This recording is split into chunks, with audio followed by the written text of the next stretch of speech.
All right, so this is a video on how to do your Medicard application online.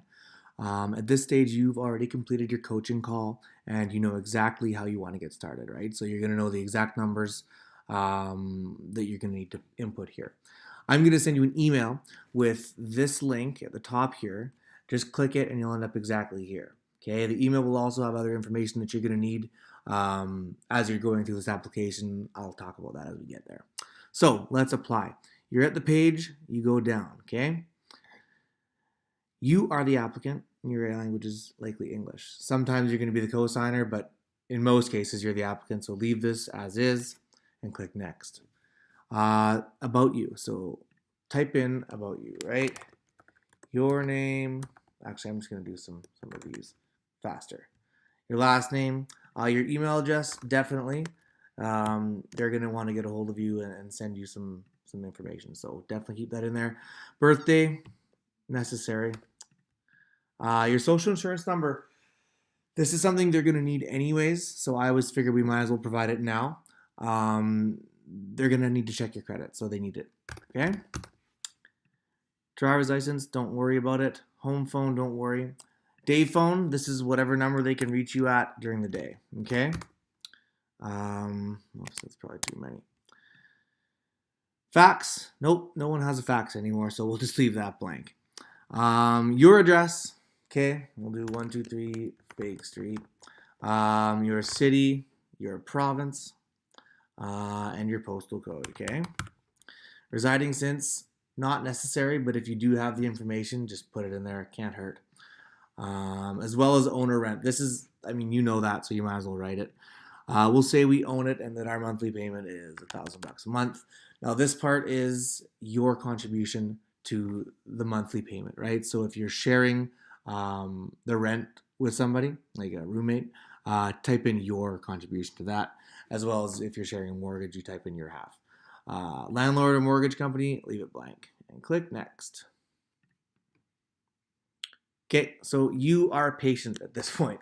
So you type in, actually, just to make it less confusing, you type in your name there, okay? The amount of financing is something that I'll send you in the email that you clicked to get here, okay?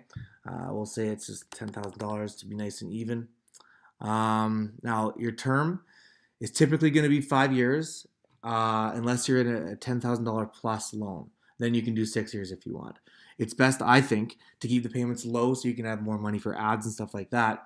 And don't forget here that there's this no prepayments penalty.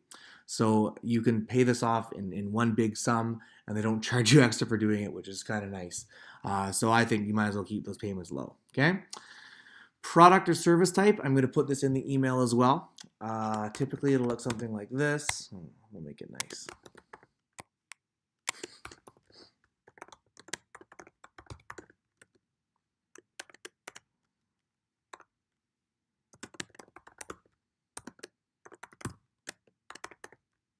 Okay, we've got a nice trifecta there.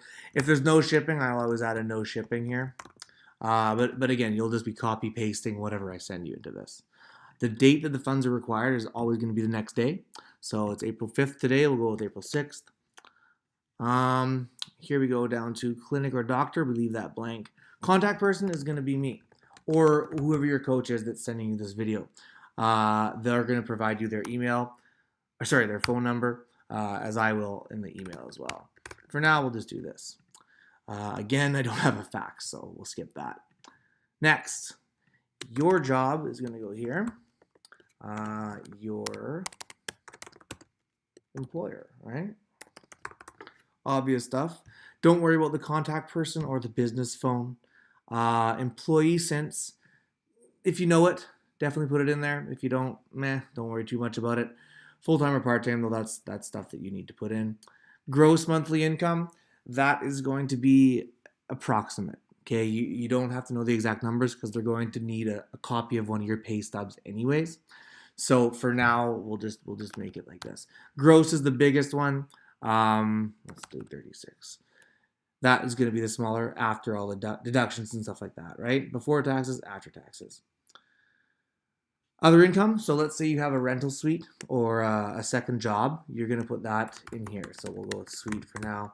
and how much you get per month here. Now, something to remember, this is your monthly incomes, not per pay. Some people have screwed that up in the past, so just keep that in mind. We'll say it's 1,000, why not? Next. Reference page, beautiful. Leave it blank, whole thing, and just click next.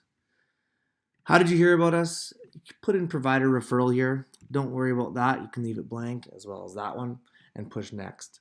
This is the last page here. You're obviously not a robot.